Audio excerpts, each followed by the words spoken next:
नमस्कार दोस्तों, क्या हाल चाल। बढ़िया, मस्त, गजब, धांसू। अभी तक हमने क्या करा था, कंपैरेटिव कॉमन साइज के बारे में छोटा सा लेक्चर लिया था। 12 से 15 मिनट के आसपास का वो लेक्चर होगा। बहुत छोटे से लेक्चर की बात करी थी। आज हम इसके प्रैक्टिकल अप्रोचेस की बात करेंगे, जिसकी बात मैंने लास्ट क्लास के अंदर करी थी कि 4 नंबर का रखा हुआ क्वेश्चन मिलता है हमें। बढ़िया बेहतरीन क्वेश्चन। एक ऐसा चैप्टर है जो किसी को नहीं आता, लेकिन ये जरूर आता है। क्लियर ही नहीं है। उसे हम क्या बोलते हैं मेरे बेटे जी? Comparative and common size statement. आज हम जो बात करने वाले हैं वो कंपैरेटिव स्टेटमेंट की बात करने वाले हैं। और कंपैरेटिव, आपको हेडिंग भी नजर आ रही होगी, कंपैरेटिव बैलेंस शीट। तो यानी कि हम जो बात करेंगे वो किसकी बात करेंगे मेरे बेटा जी? कंपैरेटिव बैलेंस शीट की बात करने वाले हैं। किसकी बात करने वाले हैं मेरे बच्चों? कंपैरेटिव बैलेंस शीट की बात करने वाले हैं। ठीक है ना? अगर आप देखते रहेंगे ध्यान से तो इसके फॉर्मेट को देखो जरा ध्यान से। बैलेंस शीट की बात कर रहे हैं तो एसेट्स और लायबिलिटी की बात करेंगे। मैंने आपको रेशियो वाले चैप्टर के अंदर तितली वाला कॉन्सेप्ट सिखाया था। उस तितली वाले कॉन्सेप्ट के अंदर मैंने एसेट्स और लायबिलिटी के बारे में बोला था। मैंने बोला था कि जो फॉर्मेट होता है हमारा, जो नया वाला फॉर्मेट है वो वर्टिकल फॉर्मेट है। कौन सा फॉर्मेट है? वर्टिकल। क्लियर ही नहीं है? लेकिन मैंने इसी वर्टिकल को हॉरिजॉन्टल बना दिया था। कैसे? ये जो मेरी एसेट्स थी, इन एसेट्स को मैं उठा के यहाँ ले गया था और बगल में मैंने अपनी लायबिलिटी को लिख दिया था। है कुछ नहीं, बिल्कुल वही वाली बात है जो मैंने सिखाई थी। Non current asset, current asset, share holder fund, non current liability और करंट लायबिलिटी। इन्होंने वही हेडिंग ही लिखी हुई है। देखो, इन्होंने प्रॉपर पूरी बैलेंस शीट नहीं बना रखी है मेरे बेटा जी। इन्होंने केवल उन्हीं हेडिंग और सब हेडिंगों को लिखा हुआ है जो तुम्हारे कोर्स में है। जैसे अगर मैं एक बात करूं, जैसे यहाँ पे पॉइंट नंबर 1 लिखा हुआ है शेयर होल्डर फंड। क्लियर ही नहीं है? तो शेयर होल्डर फंड के अंदर, शेयर होल्डर फंड के बाद share application money pending allotment की हेडिंग आती है। और नॉन करंट लायबिलिटी से पहले वो हेडिंग नहीं लिखी हुई क्योंकि वो नहीं आती। शेयर होल्डर फंड के अंदर money receive against share warrant, ये हेडिंग आती है, वो हेडिंग नहीं है लिखी हुई। नॉन करंट लायबिलिटी के अंदर दो हेडिंग आती है, अदर नॉन करंट लायबिलिटी और डेफर्ड टैक्स लायबिलिटी, नहीं लिखी हुई क्योंकि वो कोर्स में नहीं है। कुल मिला के खाली और खाली, केवल और केवल उतना ही फॉर्मेट बनाया गया है जितना आपके कोर्स में एप्लीकेबल है। तो कोई बड़ी बात नहीं है। कुल मिला के हम कंपैरेटिव बैलेंस शीट की बात कर रहे हैं। एक बात को दिमाग में रख लेना मेरे बेटा जी, फॉर्मेट बहुत आसान है, बड़े प्यार से तुम्हें समझ में आ जाएगा। लेकिन मेन पॉइंट क्या है मेरे बेटा जी? मेन पॉइंट ये है कि कंपैरेटिव बैलेंस शीट बनाने के लिए, कंपैरेटिव स्टेटमेंट बनाने के लिए, कंपैरेटिव बैलेंस शीट हो या कंपैरेटिव, अभी मैं ट्रेडिंग पे कंपैरेटिव इनकम स्टेटमेंट भी सिखाऊंगा। तो कंपैरेटिव बनाने के लिए कम से कम तुम्हें 2 साल का डेटा चाहिए। कितने साल का? जोर से बोलो। 2 साल का डेटा। आवाज नहीं। कितने साल का? 2 साल का डेटा चाहिए ही चाहिए। बिना 2 साल के डेटा के हम कुछ नहीं कर सकते। हमें 2 साल के डेटा की रिक्वायरमेंट ही है तो है तो है। अब वो 2 साल कैसे होंगे?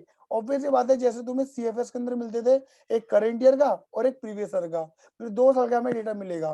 क्लियर है? टाइम सीरीज एनालिसिस कहते हैं ना, मुझे मतलब इस साल का कंपैरिजन पिछले साल से करते हैं, इस साल का कंपैरिजन पिछले साल से करते हैं। बात क्लियर हुई नहीं हुई?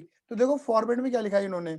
इन्होंने बेसिकली देखो, इन्होंने पहले वही एसेट्स और लायबिलिटी को सजा दिया। पहले लिख दिया इन्होंने प्रीवियस ईयर, फिर लिख दिया इन्होंने करंट ईयर, फिर लिख दिया एब्सोल्यूट चेंज। एब्सोल्यूट चेंज का मतलब होता है अगर हमने इसे बी माना है और इसे ए माना है तो current year minus previous year, यानी B minus A is equal to C, that is change. मतलब ऑब्वियस ही बात है, पहले क्या था अब क्या है, दैट इज चेंज। क्या हुआ पहले से अब में? मतलब पहले से, मतलब प्रीवियस ईयर से करंट ईयर तक आते आते पहले से अब में क्या चेंज हुआ? लायबिलिटी बढ़ी है, लायबिलिटी घटी है, एसेट बढ़ी है, एसेट घटी है।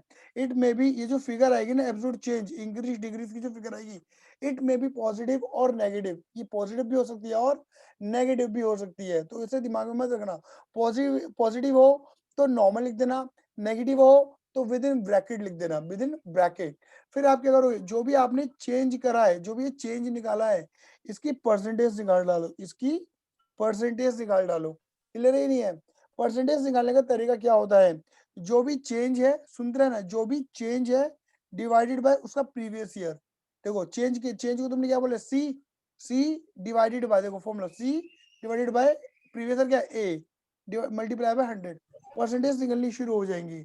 परसेंटेज, अगर ये फिगर पॉजिटिव में है तो परसेंटेज पॉजिटिव की मानी जाएगी। अगर फिगर एब्सोल्यूट चेंज नेगेटिव में है तो फिगर नेगेटिव की मानी जाएगी। एक क्वेश्चन को ध्यान में रखते हुए हम थोड़ी सी कहानी को आगे बढ़ाते हैं। देखो, जैसे तुम सभी के सामने ये क्वेश्चन नजर आ रहा होगा, ऑलरेडी बना बनाया। अगर ऐसे क्वेश्चन आ जाते हैं ना, ये मान के चलो मतलब बोनस है यार, बिल्कुल सही बता के चलो, बोनस है। याद रखना, इसके अंदर सबसे बड़ा जो पेन होगा वो ही बताऊंगा, पेन क्या है इस चैप्टर का। फिलहाल अभी हम आगे बढ़ते हैं, क्वेश्चन को सॉल्व करते हैं। क्वेश्चन में क्या लिखा है, इलस्ट्रेशन नंबर 1 में, from the following balance sheet of X limited as at 31 March 20, कह रहे हैं आपको जो भी बैलेंस शीट दी गई है एक्स लिमिटेड की 31 मार्च 2020 को, prepare comparative balance sheet.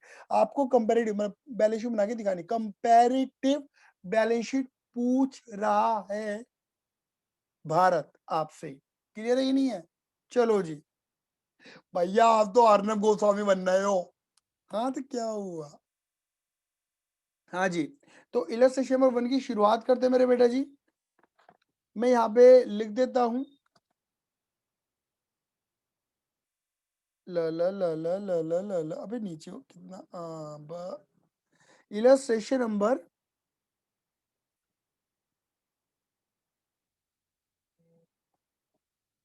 Illustration number 1, बात क्लियर हो गई? चलिए चलिए, इलस्ट्रेशन नंबर 1 हमें क्या बनाना है मेरे बेटा जी, कंपैरेटिव बैलेंस शीट। कंपैरेटिव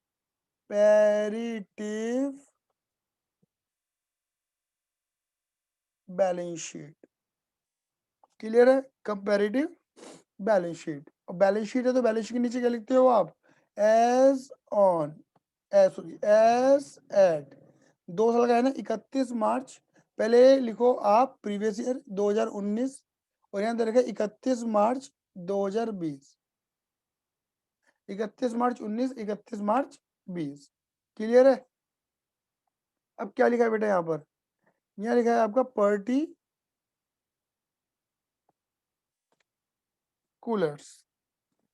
फिर प्रीवियस ईयर 31 मार्च 19, 31 मार्च 20। ठीक है ना? ये आपका है प्रीवियस ईयर, ये आपका है करंट ईयर। मैंने बोला ना, आप इसे मान लो ए, इसे मान लो बी। क्लियर है? फिर आप यहाँ पे लिखोगे एब्सोल्यूट चेंज। क्या लिखोगे? Absolute change. एब्सोल्यूट चेंज का मतलब होता है current year minus previous year, B minus A. इसे मैं इसे डेल्टा बोल देता हूँ, चेंज यानी डेल्टा। फिर परसेंटेज चेंज, परसेंटेज चेंज कितना चेंज आया, कैसे निकालते हैं चेंज को, डेल्टा मतलब जो भी चेंज है इसका परसेंटेज निकालना है, divided by previous year. Previous year को मैंने क्या माना है मेरे बेटा जी, ए मल्टीप्लाई बाय 100, बात खत्म। अब बताए ऐसा लिखने से हमारा फायदा क्या होगा मेरे बेटा, हमें अलग से ना हर कैलकुलेशन की वर्किंग बनाने की जरूरत नहीं है। हमने पहले बता दिया, देख भैया हमने फॉर्मूला लिख दिया है, हम कैसे फिगर आउट कर रहे हैं सारी चीजों को। अब देखो मैं क्या लिख रहा हूँ, इन्होंने जो भी एसेट और लायबिलिटी दे रखी है, मैं एक एक करके उनको लिखना शुरू कर रहा हूँ। जैसे equity and liability, equity and liability, इसमें नंबर 1 आ ये 1, जिसमें नंबर 1 आ गया आपका क्या, शेयर होल्डर फंड, ये हेडिंग दे दी इन्होंने, share holders fund, share holders fund. क्या लिखा है, शेयर कैपिटल। शेयर कैपिटल में खाली इक्विटी शेयर कैपिटल दे रखा है इन्होंने, ब्रैकेट में लिख के दे रखा है इक्विटी। उसके बाद नंबर 2, नंबर 2 में दे रखा है non current liabilities, non current liabilities,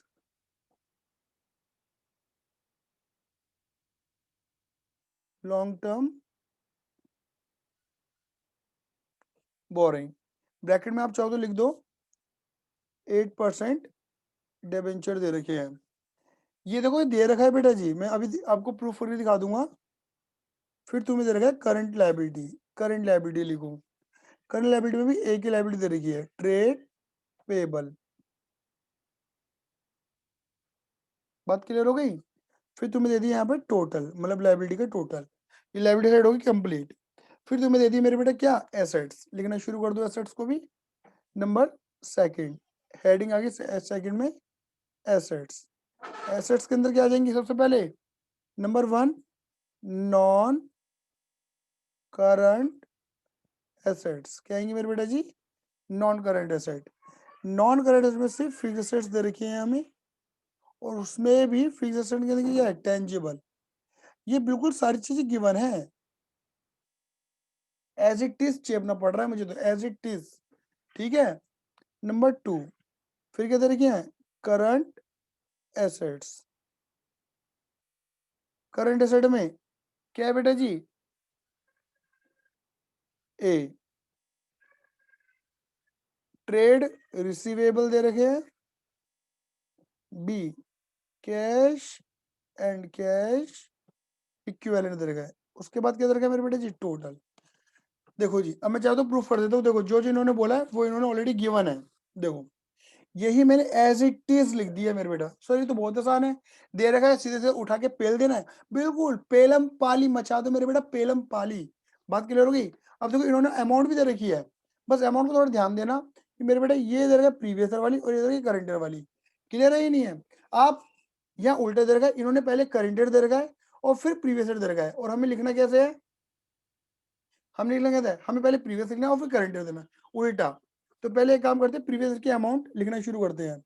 ये मेरे बेटा 12 लाख रुपए, अमाउंट लिखनी शुरू करो, 12 लाख, 6 लाख और ये हो गया 3 लाख। क्लियर ही नहीं है। ये लगा दो मेरे बेटा जी, टोटल 12 और 6 18 और 3 21 लाख रुपए। चलो जी, फिक्स एसेट्स में आ जाओ जी। हाँ जी, फिक्स एसेट में आ जाओ। ये कितना दे रखा है आपको, ये दे रखा है fix non current asset 15 lakh रुपए, और ट्रेड रिसीवेबल दे रखा है आपको 5 लाख रुपए, और ये दे रखा है आपको 1 लाख रुपए।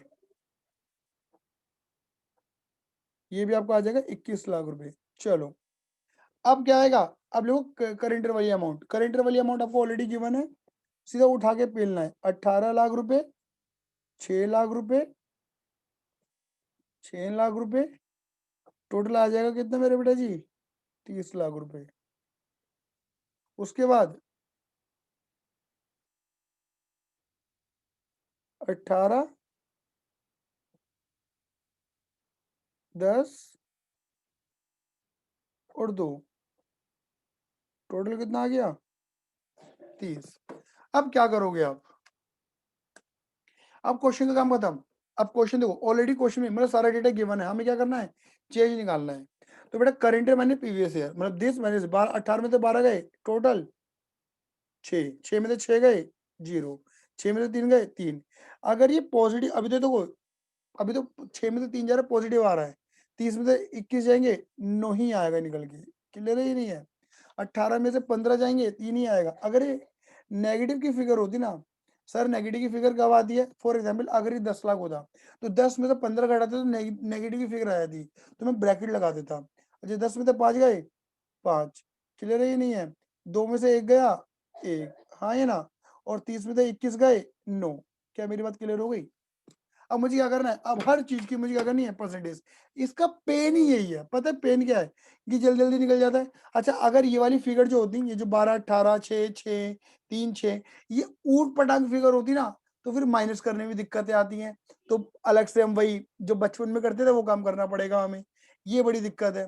तो यानी कि कुल मिला के 4 नंबर है तो फ्री के, बट थोड़ा समझदारी यहाँ पर क्या दिखानी है कि इसकी कैलकुलेटिव पार्ट जरा ज्यादा हो जाता है, मेरे दिमाग में बहुत रखना पड़ता है। अब जैसे अब इसका कैलकुलेटिव पार्ट कैसे निकलेगा, देखो चेंज, चेंज कितना है 6 lakh, 6 lakh divide by 12 lakh multiply by 100, 0 divided by 6 lakh multiply by 100, 3 lakh बटे 3 लाख मल्टीप्लाई बाय 100। मतलब जो भी अमाउंट आप जिसकी भी परसेंटेज निकाल ले हो, उसका डिवाइड प्रीवियस ईयर ले लेना। बात क्लियर हो गई। तो देखो मैं तो भैया कैलकुलेटर का यूज करूंगा, ठीक है ना। तो देखो मैं क्या करूंगा, 6 लाख डिवाइडेड बाय 12 लाख, हालांकि मुझे पता लग रहा है 50% आ रहा है निकल के, ठीक है ना, फिर भी बता रहा हूँ 50%। क्लियर है। और क्योंकि ये तो 0 है तो 0% रहेगा। 3 लाख बटे 3 लाख इंटू 100 करोगे तो ये 100% रहेगा। 9 लाख बटे 21 लाख, ये आपका आएगा 42.2 डेसिमल तक ले लेना मेरे बेटा जी, 2 डेसिमल तक। अगर फ्रैक्शन में आ जाता है तो 2 डेसिमल तक लेके कहानी खत्म कर दो। 3 लाख बटे 15 लाख, ये आ गया तुम्हारा 20%। 5 लाख बटे 5 लाख, ये आ गया 100%। 1 लाख बटे 1 लाख, ये आ गया 100%, और ये आ गया 42.86%। हाँ जी मेरे बच्चों, मुझे अप्रूवल दे दो, आपको आया या नहीं आया। हर क्वेश्चन ऐसी होने वाला है, हर क्वेश्चन। बोलो आया या नहीं आया। आ गया भैया। बहुत बढ़िया, आ गया सर। बहुत ही बढ़िया, बहुत ही बढ़िया। अब क्या होता है, अब इसके अंदर दूसरा सबसे बड़ा पेन क्या हो सकता है सर। पेन मत बताया करो आप। कई बार क्या होता है, जैसे कि ना इस वाले क्वेश्चन के अंदर या मोस्ट ऑफ द क्वेश्चनों में जो भी आप अपनी बुक से करोगे, उसमें ये एसेट्स और लायबिलिटी ऑलरेडी अरेंज करके दे दी इन्होंने। कई बार क्या होता है कि हमें एसेट्स और लायबिलिटी बिखरी हुई होती है, तो हमें उन्हें अरेंज करना पड़ता है कि उनकी हेडिंग और सब हेडिंग कौन सी होगी। जैसे अगर मैं एक बात करूं, इलस्ट्रेशन नंबर 2 है, तो अगर आप देखोगे यहाँ पर प्रीवियस ईयर भी और करंट ईयर भी, अमाउंट भी दे दी और ये भी दे दिया। देखो अब ये क्या है, ये अनअरेंज्ड है। ये शेयर कैपिटल कहाँ जाएगा, शेयर होल्डर फंड की हेडिंग में जाएगा। ये कहाँ जाएगा, रिजर्व पर शेयर होल्डर फंड की हेडिंग में जाएगा। Long term borrowing non current liability में जाएगा। फिक्स करंट लायबिलिटी ये अपने आप में इंडिपेंडेंट हेडिंग ही होती है, अलग ही होती है, करंट लायबिलिटी होती है। ये नॉन करंट एसेट है, ये नॉन करंट एसेट है, और ये करंट अलग है। बस तुम्हें हेडिंग सब हेडिंग अरेंज कर देनी है। देखो जैसे इन्होंने करा हुआ है, जैसे इन्होंने इक्विटी लायबिलिटी लिखा, शेयर होल्डर फंड लिखा, और शेयर होल्डर फंड के नीचे शेयर कैपिटल लिख दिया, और रिजर्व सरप्लस लिख दिया। जो है मतलब जो इस हेडिंग में जाना चाहिए। इस टाइप का क्वेश्चन अभी तक छपा नहीं है, बट छप सकता है। क्लियर है, मतलब अगर बस थोड़ा सा क्या होगा, करना तो बड़ा आसान है, बट अरेंजमेंट करना बड़ा वो हो जाता है। तो इसलिए आपको पहला वाला जो चैप्टर है थ्योरी वाला, इस बुक का पहला चैप्टर, वो थोड़ा ध्यान से समझना, ध्यान से, मतलब थोड़ी सी आपको ऑब्वियस बात है, फॉर्मेट को याद तो करना पड़ेगा। और फॉर्मेट को मैंने याद करने का तरीका तितली के टाइम पे समझाया था, मिसेस डॉल टॉस टिस्को फंडलो, है ना, ऐसे ही। अब जैसे नॉन करंट लायबिलिटी की हेडिंग डाली, लॉन्ग टर्म बोरिंग लिख दिया, सारा मामला बिल्कुल वैसे ही चलेगा जैसे चलना है। और बाकी फिर अमाउंट अरेंज करी, चेंज निकाला और परसेंटेज फाइंड कर दी। अगर आप देखोगे, देखो यहाँ पे जैसे 6 लाख माइनस 10 लाख करोगे, 6 में से 10 जाएंगे तो माइनस की फिगर आ रही है, देखो विद इन ब्रैकेट। और परसेंटेज भी देखो इन्होंने क्या करा है, विद इन ब्रैकेट लिखे, 4 लाख बटे 10 लाख 40% विद इन ब्रैकेट लिखा है। क्या मेरी मेरी ये वाली बात आप सभी को क्लियर है? जल्दी बता दो मेरे बच्चों, हाँ या ना। क्लियर है? यस भैया। बहुत बढ़िया। मैं एक बात और बोल देता हूँ मेरे बेटा, एक बात और बोल देता हूँ। आप सभी को पता है कि आप सब ऑलरेडी शेयर कैपिटल वाला चैप्टर पढ़ के आ रहे हो, बैलेंस शीट वाला, ठीक है। और उस बैलेंस शीट वाले चैप्टर के अंदर आपने एक बात सीखी थी कि कई बार हमें नोट नंबर वगैरह गिवन होते थे। तो कई बार ना तुम्हें इन चैप्टर के अंदर कंफ्यूज करने के लिए, जैसे फॉर एग्जाम्पल मान के चलो, लॉन्ग टर्म बोरिंग के आगे ना नोट नंबर डाल देंगे कि नोट नंबर 1 डाल दिया जैसे, और लॉन्ग टर्म बोरिंग में 2 आइटम दिखा, नोट नंबर 1 बना के 2 3, या रिजर्व सरप्लस का नोट नंबर 1 बना के 2 3 आइटम दिखा दिए, मतलब अलग से नोट दे दिया तुम्हें। समझ रहे हो? तो कैसे करना है, अब जैसे लॉन्ग टर्म बोरिंग में तुम्हें 2 आइटम दे दिए, सपोज एग्जांपल है, बैंक लोन दे दिया और डेबेंचर दे दिया। अब मन में सवाल आएगा, क्या मतलब कम नोट्स का भी तुम्हें वो करना पड़ेगा, मतलब कंपैरेटिव स्टेटमेंट बनानी पड़ेगी? नहीं। तुम जब ये फॉर्मेट डिजाइन करोगे ना, मतलब ये वाला फॉर्मेट डिजाइन करोगे कंपैरेटिव बनाते वक्त, तो जब तुम ये लिखोगे नॉन करंट लायबिलिटी में लॉन्ग टर्म बोरिंग, तो इसी के नीचे तुरंत लिख देना क्या, बैंक लोन उसकी अमाउंट और डेबेंचर उसकी अमाउंट, बात खत्म। इनकी जो नोट है ना, वो अमाउंट उठा के, नोट्स उठा के सीधे यही पेल देना, जिससे उनका भी कंपैरिजन ऑटोमेटिक हो जाएगा। क्या मेरी बात क्लियर हो रही है? जल्दी बोलो हाँ या ना, जो मैंने समझाया है, बोलो हाँ या ना। हाँ भैया। ठीक है। Yes sir. जैसे अगर मैं बोलूं रिजर्व एंड सरप्लस की बात करता हूँ, तो आपने इतना तो पढ़ लिया है ऑलरेडी, सीएफएस वाले, सॉरी मतलब सीएफएस तो मैंने भी पढ़ाया नहीं आपको, रेशियोज के अंदर भी इतनी बातें आ गई होंगी, ठीक है। नहीं नहीं, तितली के अंदर आ गई थी। रिजर्व एंड सरप्लस के अंदर आपको रिजर्व मिल सकते हैं, सरप्लस मिल सकते हैं। मतलब जैसे आपको 2 रिजर्व दे दिए, सपोज कैपिटल रिजर्व दे दिया, जनरल रिजर्व दे दिया, और सरप्लस इनकी प्रॉफिट दे दिया। इनकी रिजर्व एंड सरप्लस के अंदर 3 आइटम है, तो नोट बना के दे दिया। तो जब आप लिखोगे ना, शेयर होल्डर फंड लिखोगे और शेयर कैपिटल लिखने के बाद रिजर्व एंड सरप्लस की हेडिंग डालोगे, तो रिजर्व एंड सरप्लस की हेडिंग के तुरंत नीचे लिख देना तीनों आइटम, जीआर मतलब general reserve, capital reserve, surplus, और उनकी अमाउंट भी लगा देना, प्रीवियस की, करंट ईयर की, और फिर चेंज एंड परसेंटेज। यानी कि सर आप ये कहना चाहते हो कि अगर किसी भी सब हेडिंग का नोट बनाकर कंटेंट अलग से दिया हुआ है, तो कंटेंट को यहाँ पे उतार देना, बस मैं यही कहना चाहता हूँ। हाँ जी, मैं आगे बढ़ जाऊँ अब? जी भैया। बढ़ते हैं। अब अगर आपको आगे बढ़ना ही है, तो मेरे बेटा हम बात करते हैं किसकी, कंपैरेटिव इनकम स्टेटमेंट की।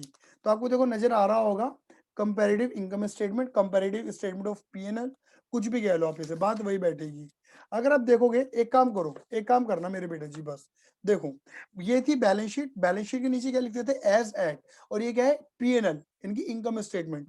इनकम स्टेटमेंट के नीचे क्या लिखा था, फॉर द ईयर एंडेड।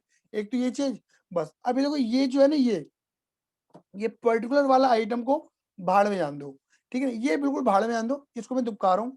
और इसको दुबकाने के बाद बस मैं आपसे ये पूछता हूँ, previous year, current year, absolute change और परसेंटेज, क्या फॉर्मेट में कोई अंतर है? जल्दी बोलो हाँ या ना, क्या फॉर्मेट में नो, कोई अंतर है आशी? No sir. नहीं भैया, ना फॉर्मेट, भैया। फॉर्मेट में कोई भी अंतर नहीं है ना मेरे बेटा।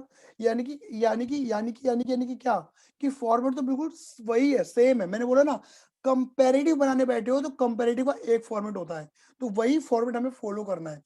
मैं आपको बता रहा हूँ एक और पेन, ये पेन बहुत छोटे छोटे हैं, बड़ी गलतियां करवाते हैं हमसे।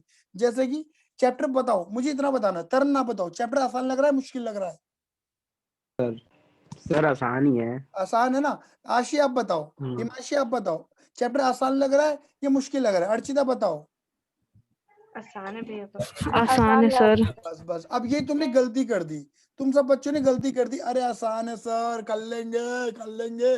अब पता है, ये आसान शब्द हमारी जिंदगी में जब आ जाता है ना, तो ये चैप्टर नेग्लिजेंसी में चला जाता है, लापरवाहियों में चला जाता है। जब हम बोर्ड एग्जाम में जाते हैं ना, तो हमारे दिमाग में रहता है, यार शेयर कैपिटल कर ले, यार एडमिशन कर ले, यार एनपीओ, यार एनपीओ, यार एनपीओ कर ले। पता है क्या है, हम सोचते हैं वो हार्ड हार्ड चैप्टर है, ठीक है, उन्हें तो करना चाहिए, उन्हें करना चाहिए, और ये तो कर लेंगे, आसान है, अबे बताया तो फॉर्मेट है, बस कर लेंगे, फॉर्मेट है। ये हमारे दिमाग में रहता है ये वाली बातें, बड़ी गलत सोच है। ये एक ऐसा चैप्टर है, चाहे इसे हाथों से निकालो मत निकालो, आंखों से निकालना बहुत जरूरी है। हाँ ये ना। और कई बच्चे सोचते हैं कर लेंगे चक्कर में होता क्या है, वो करते ही नहीं है, सोचते हम तो कर ही लेंगे। सीधा बोर्ड एग्जाम में जब आता है ना, तो सब कुछ याद रहता है, सब कुछ याद रहता है। पता है क्या याद नहीं रहता? ये फॉर्मेट। भैया कैसी बात कर रहे हो बेटा, पता है क्या फॉर्मेट याद था? कॉमन साइज का फॉर्मेट कंपैरेटिव में बांट देते हैं, और कंपैरेटिव का फॉर्मेट कॉमन साइज के अंदर बांट देते हैं। अभी कॉमन साइज आएगी, बात क्लियर हुई नहीं हुई? ये चीजें लापरवाहियों में लेके मत जाना आसान कहकर। इसे 15 मिनट भी नहीं चाहिए, इस चैप्टर को 15 मिनट भी नहीं चाहिए। सिर्फ क्या चाहिए, आंख, आंख से निकालना है। तो ये लापरवाही मत करना, मैंने आपको पहले बता दी, ये भी एक पेन है। यही गलती करवाते हैं, 4 नंबर रखे रखा बेकार हो जाते हैं हमारे, ठीक है ना।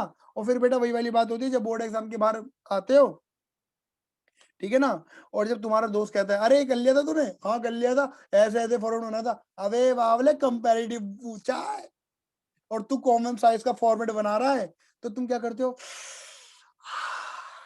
ये चीज से सी बाहर आते, यार शिट शिट, फिर तुम वही शिट शिट, तो पता भी नहीं होता शिट का मित्र क्या होता है, कितना गंदा मीनिंग है शिट। शिट तो तुम पता नहीं कब निकालते हो। चलो आओ जी, आगे बढ़ो। तो मैंने आपको बात बता दी, कुल मिला के ये गलती गलती से ही मत कर देना। अब कुल मिला के अंतर क्या आया, वो थी कंपैरेटिव बैलेंस शीट, और ये कंपैरेटिव पीएनएल। तो बैलेंस शीट में आता था एसेट्स और लायबिलिटी, बैलेंस शीट वाला डेटा, और ये पीएनएल यानी कि यहाँ पे ये होगा प्रॉफिट लॉस, यहाँ पर आएगा इनकम और एक्सपेंस वाला डेटा। क्लियर है ये नहीं है? तो देखो मेरे बेटा, इसके फॉर्मेट को एक बार समझ लेते हैं। रेवेन्यू फ्रॉम ऑपरेशन और अदर रेवेन्यू, ये पहली दो हेडिंगों को मिलाते हो। देखो रेवेन्यू फ्रॉम ऑपरेशन का मतलब होता है नेट सेल, हालांकि ये बात हमने रेशियो के अंदर पढ़ ली थी, नेट सेल, और इसके अंदर और फर्दर इनकम, मतलब नेट सेल के अलावा जैसे rent receive, commission receive, dividend receive, blah blah blah, discount receive, कोई फर्दर इनकम है तो वो ऐड कर दो। तो इसको ऐड करने के बाद आपका टोटल रेवेन्यू, सारी इनकम ऐड हो जाती है, सारा रेवेन्यू दिख जाता है। नाउ एक्सपेंस, जितने भी तरीके के खर्चे हो, ये जरूरी है कि तुम्हें सारे खर्चे मिले, 1 2 3 4, जितने भी खर्चे हो वो सारे खर्चे लिख दो यहाँ पर।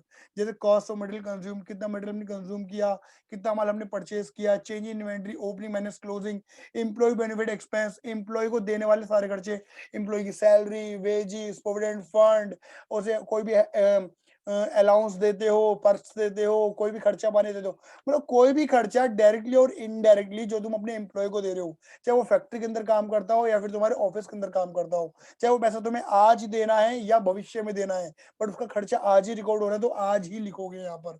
मतलब एम्प्लॉय को दिए जाने वाला सारा खर्चा, फाइनेंस कॉस्ट, यानी कि कहीं से तुमने उधार लिया है, उधार लेने के बदले तुम जो भी इंटरेस्ट वगैरह पे कर रहे हो, जो भी फाइलिंग चार्जेस वगैरह पे कर रहे हो लोन लेने के लिए, तो वो सारे फाइनेंस कॉस्ट कहलाते हैं। डेप्रिसिएशन, अमोर्टाइजेशन, टेंजिबल के ऊपर लगता है डेप्रिसिएशन, इंटेंजिबल के ऊपर लगता है amortisation.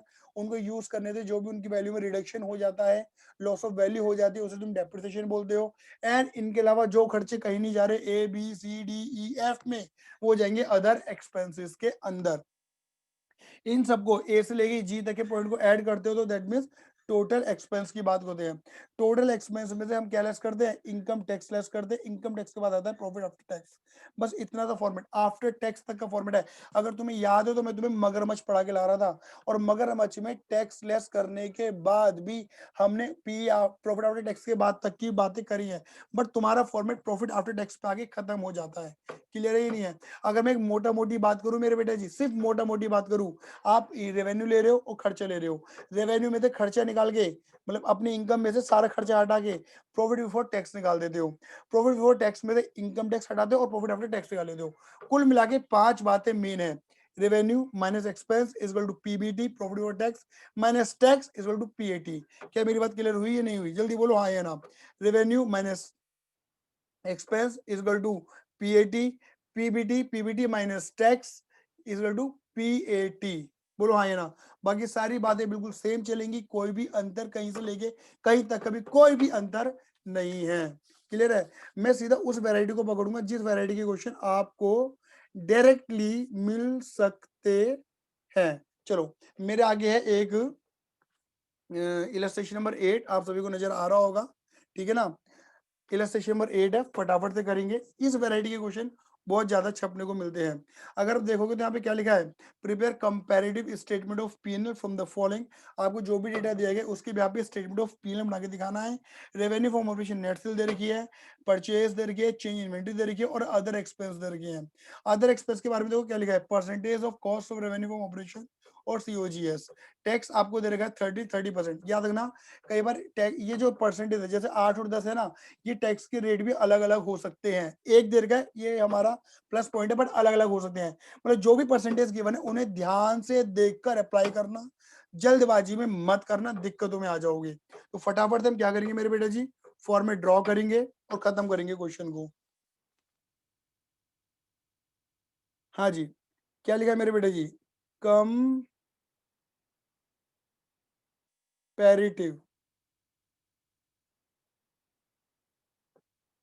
Statement of PNL, profit loss for the year ended. ये दे रखा है 2 साल का, 31 मार्च 19 एंड 31 मार्च 20। ठीक है,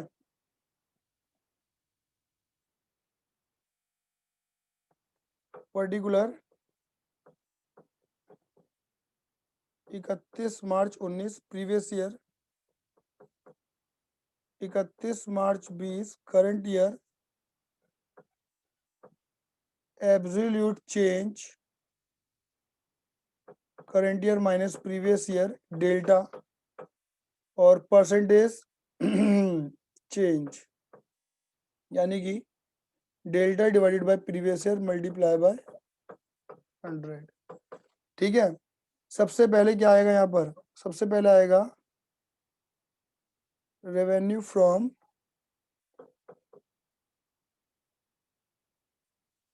ऑपरेशन। ठीक है ना, आपको revenue from operation already given है, ये गिवन है 320 प्रीवियस ईयर का, और करंट ईयर का 5 लाख, और अदर इनकम गिवन नहीं है। इसमें से एक्सपेंसेस लिखने शुरू करो। एक्सपेंसेस गिवन है ज्यादा, एक्सपेंस है जैसे purchases of stock in trade, proper लिखना पड़ेगा, proper stock in trade, change in inventory ये लिखना पड़ेगा, और अदर एक्सपेंस लिखने पड़ेंगे। इनको लिखने के बाद आपका आएगा टोटल एक्सपेंस। फिर आप निकालोगे, अगर आप इसे ए बोल रहे हो, टोटल एक्सपेंस को बी बोल देना, समझ गए। तो आप निकालना फिर पीबीटी, प्रॉफिट बिफोर टैक्स, कैसे, ए माइनस बी करके, इसमें से लेस करना इनकम टैक्स का रेट, तो आपका निकल कर आएगा पी ए टी। ठीक है ना। अब इधर देखो मेरे बेटे जी, आपको परचेज दे रखी है, ये है 2.5 लाख और 4.5 लाख। चेंज इन्वेंटरी दे रखी है, ये 50 और ये भी 50। अब अदर एक्सपेंस के बारे में हमें नहीं बता रहेगा। अदर एक्सपेंस बोला हुआ इन्होंने, देखो प्रीवियस ईयर में तो बोला हुआ है, इधर प्रीवियस ईयर में बोला हुआ है 10% ऑफ सीओजेस। सीओजेस निकालनी आपको आती थी, opening inventory plus purchase plus direct खर्चे माइनस क्लोजिंग। अब डायरेक्ट खर्चे के बारे में इन्होंने कुछ बोला नहीं है, तो डायरेक्ट खर्चे कर दो 0। ओपनिंग माइनस क्लोजिंग की जगह तुम क्या लिखते थे, चेंज इन इन्वेंट्री, ये पॉजिटिव की फिगर है, प्लस परचेज, यानी कि अगर मैं इन दोनों को मिला दूं तो सीओजेस बन जाती है। तो 2.5 लाख और 50, 3 लाख, 3 लाख का 10% 30,000 रुपये। बात क्लियर हो गई। ऐसी 5 लाख, 5 लाख का 8% 40,000 रुपये, या 8% का रेट है। क्लियर है। अब इनको कर दो टोटल, ये टोटल और ये टोटल, 2.5, 3 लाख 30,000, ये हो गया 5 40। बात क्लियर हो गई। अब इधर देखना, हमारा जो इनकम है वो 3.20 है और खर्चा 3.10 है। हमारा जो हो रहा है वो लॉस आ रहा है एक्चुअल में, प्रॉफिट नहीं है, ये नेगेटिव में लॉस आ रहा है हमारा। बात क्लियर हो गई। और यहाँ भी नेगेटिव में क्या रहा है, 40। अगर लॉस आता है ना तो ध्यान रखना टैक्स ही लगेगा। मतलब अगर ये पॉजिटिव फिगर होती तो इनके ऊपर मैं 30% टैक्स लगा देता, बट अब नहीं लगने वाला। क्यों नहीं लगने वाला, क्योंकि यहाँ पर लॉस आ गया है, और लॉस के केस में कहेगा इनकम टैक्स। मतलब एक तो लॉस का मैं टैक्स भी दे, सिर्फ प्रॉफिट के ऊपर टैक्स दिया जाता है, इनकम के ऊपर टैक्स दिया जाता है। बात क्लियर हो गई। उसके बाद मामला बिल्कुल मक्खन की तरह चलेगा मेरे बेटा। देखो कैसे, 5 लाख में से 3.20 गए, कितना आएगा निकल के, 1,80,000 रुपये।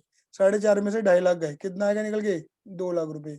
ये 0, ये आएगा 40 में 30 गए 10, 5 40 में से 3 30 गए, 5 40 में से 3 30 गए, ये निकल कर आएगा तुम्हारा 2,10,000। और 40 में से 10 गए तो ये लॉस बढ़ गया, पहले लॉस 10 का था, अब 40 का हो गया, ये 0 और ये आएगा माइनस का 30। क्लियर है। परसेंटेज निकालो, 180 डिवाइडेड बाय 320, 180 डिवाइडेड बाय 320, ये निकल कर आएगा 56.25।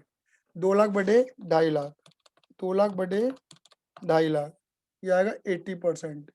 ये आपका आ गया 0, ये आपका आ गया 1 डिवाइडेड बाय 3, ये आपका आ गया 33.33%। 2 10 डिवाइडेड बाय 3 30, ये आएगा 63.64%। और फिर आएगा 30 डिवाइडेड बाय 10। अब देखो यहाँ पे बवाल मच जाता है, 30,000 डिवाइडेड बाय 10,000, ये आपका आ जाएगा नेगेटिव का 300%। तो बवाल मच जाता है, अरे परसेंटेज तो 100 से ऊपर जाती ही नहीं है, ये क्या हो गया। बेटा कोई बात नहीं, जा रही है जान दो। ऐसा इसलिए हो रहा है क्योंकि आपका न्यूमिनेटर बड़ा है और डिनोमिनेटर छोटा है, तो परसेंटेज 100 के पार चली जाएंगी। हाँ, और नॉर्मली आप जो निकालते थे उसमें न्यूमिनेटर छोटा होता था, डिनोमिनेटर बड़ा होता था, तो परसेंटेज 100 के दायरे में रहती थी। यहाँ कुछ नहीं आएगा, और यहाँ भी क्या हो जाएगा, 300 के पार जाएगा आंकड़ा। बात क्लियर होगी नहीं होगी, 300%। बिल्कुल वही चला है और कुछ नहीं चला। क्लियर है ही नहीं है।